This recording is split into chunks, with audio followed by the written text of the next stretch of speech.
Bonjour à tous, j'espère que vous allez bien.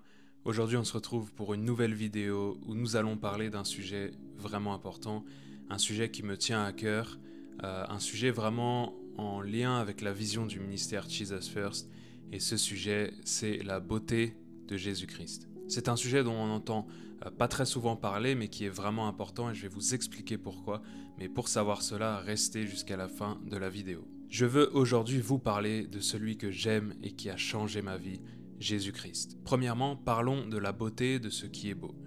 Si on devait la décrire par des synonymes, on pourrait utiliser les termes suivants: charme, splendeur, grâce, magnificence, majesté, somptuosité. Et tout être humain est attiré par ce qui est beau, par ce qui a de la valeur. La beauté influence nos choix, influence nos vies, que ce soit pour le choix d'un conjoint, d'une maison, d'une voiture, des vêtements, de bijoux, etc. Tout être humain est attiré par ce qui est beau. Regardez l'exemple des œuvres d'art ou des monuments. Si on prend l'exemple de Paris en France, les gens viennent du monde entier, du bout de la terre, pour venir voir certaines œuvres d'art ou certains monuments. L'être humain est prêt à remuer ciel et terre pour contempler, voir ou obtenir ce qui est beau, ce qui a de la valeur. Donc nous voyons par là que la beauté a une énorme influence sur l'être humain. Dieu lui-même aime la beauté. Lorsque nous voyons dans la parole de Dieu des descriptions du ciel, nous voyons qu'il y a des pierres précieuses, du cristal, de l'or, etc. Donc l'humain a aussi cette capacité qui lui est donnée d'être attiré et d'aimer ce qui est beau. Mais la plus grande des beautés, c'est celle dont je veux parler aujourd'hui, celle du roi de gloire lui-même. Alors certains diront non, que c'est faux, etc. En prenant ce verset, je vais le prendre, Ésaïe 53:2, « Il n'avait ni beauté ni éclat pour attirer nos regards, et son aspect n'avait rien pour nous plaire. » Ici, cela nous parle de l'humilité de Jésus-Christ dans sa condition humaine, dans sa condition d'homme. Jésus est venu sur terre ressemblant à un homme de son âge, de sa catégorie, de son peuple, à la norme des êtres humains de son époque. Donc il n'avait physiquement pas une beauté ou une apparence exceptionnelle qui pouvait permettre de le démarquer des autres. Il est venu vraiment, entre guillemets, se fondre dans le paysage au milieu des autres hommes hébreux de son temps. Et cela nous parle et nous apprend quelque chose au sujet de l'humilité du Seigneur et qu'il est venu en toute simplicité sur terre. Parce que dans sa condition de divinité, dans sa gloire, alors là c'est totalement autre chose. Venons-en donc au passage à propos de la beauté du Seigneur. J'aimerais prendre Psaume 45, verset 2. « Tu es le plus beau des fils de l'homme. » Et ce passage nous parle de Christ. Ce passage nous révèle Jésus avant même qu'il soit venu sur terre, dans le psaume 45. Et ici, on nous dit qu'il est le plus beau des fils de l'homme. On nous parle de beauté. Pourtant, il avait une apparence simple, mais la beauté de qui il est, de son caractère, de son amour, la beauté de Jésus-Christ. Et par-dessus tout, la beauté de l'œuvre de la croix. Lorsque Christ s'est offert en sacrifice sur une croix, crucifié pour nos péchés, pour nous sauver, nous, qui étions pécheurs, nous, humanité pécheresse et imparfaite, lui qui est le roi de gloire, plein de beauté et de splendeur, il est mort pour nos péchés, il est mort pour nous sauver, il est ressuscité, il vit aujourd'hui, et il n'y a pas d'œuvre plus belle que celle de la croix. La beauté attire comme un aimant, elle passionne, elle provoque le zèle, le désir en nous, et la Bible nous dit, et les hommes rendaient ce témoignage de Jésus dans Marc 7,37 en disant « Il fait toutes choses à merveille. Chacune de ses œuvres est belle et merveilleuse et extraordinaire. » Et pourquoi la beauté de Jésus est si importante?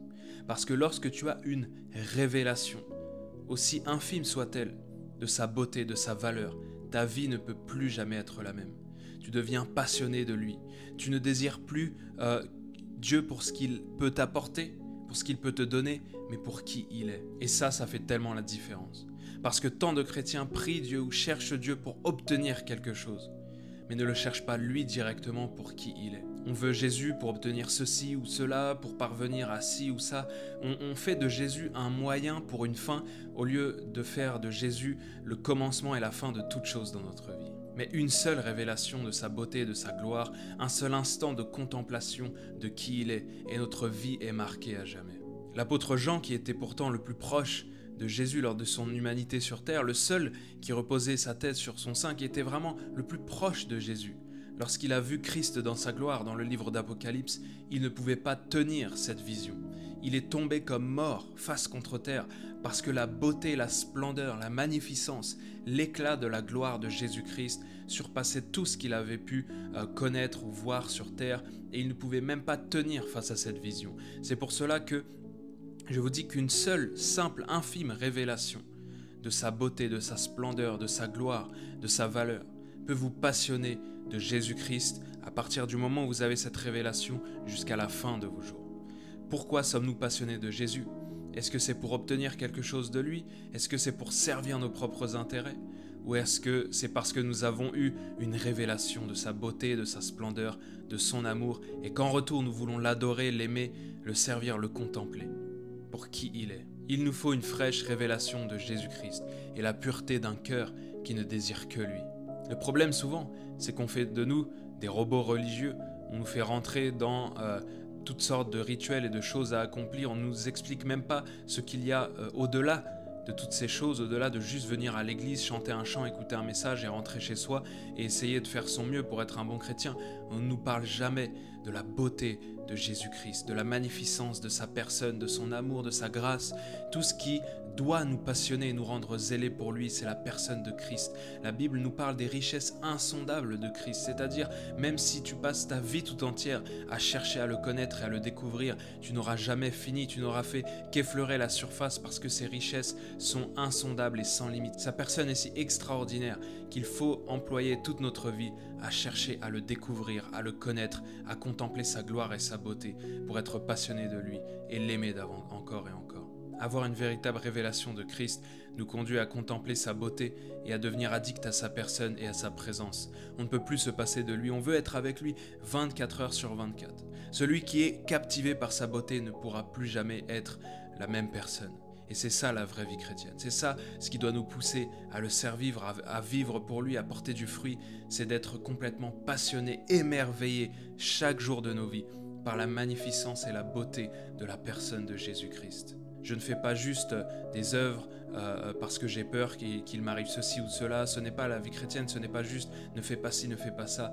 Mais c'est une vie d'adoration et d'émerveillement face à la gloire de Jésus-Christ. Nous avons besoin de prêcher Christ, de prêcher sa merveilleuse personne, ses attributs, de méditer sur lui, sur les richesses insondables de qui il est, sur l'œuvre merveilleuse de la croix. Il n'y a pas de plus belle œuvre que l'œuvre de la croix. Tout ça pour le découvrir encore et encore, le connaître davantage et l'adorer. La meilleure source de motivation dans cette vie chrétienne, c'est la personne de Christ, c'est qui il est. Et comme je l'ai déjà dit dans une précédente vidéo, si la personne de Christ ne te suffit pas à être passionné de lui, alors il faut revoir l'état de ton cœur et de tes motivations. La véritable beauté de Christ, sa splendeur et sa gloire dépassent de loin toutes nos conceptions humaines de beauté. Nous pouvons en découvrir une petite partie ici sur terre, mais très bientôt. Nous le verrons tel qu'il est et nous serons avec lui pour toujours, si du moins il est le Seigneur et le Sauveur de nos vies. Que Dieu vous bénisse.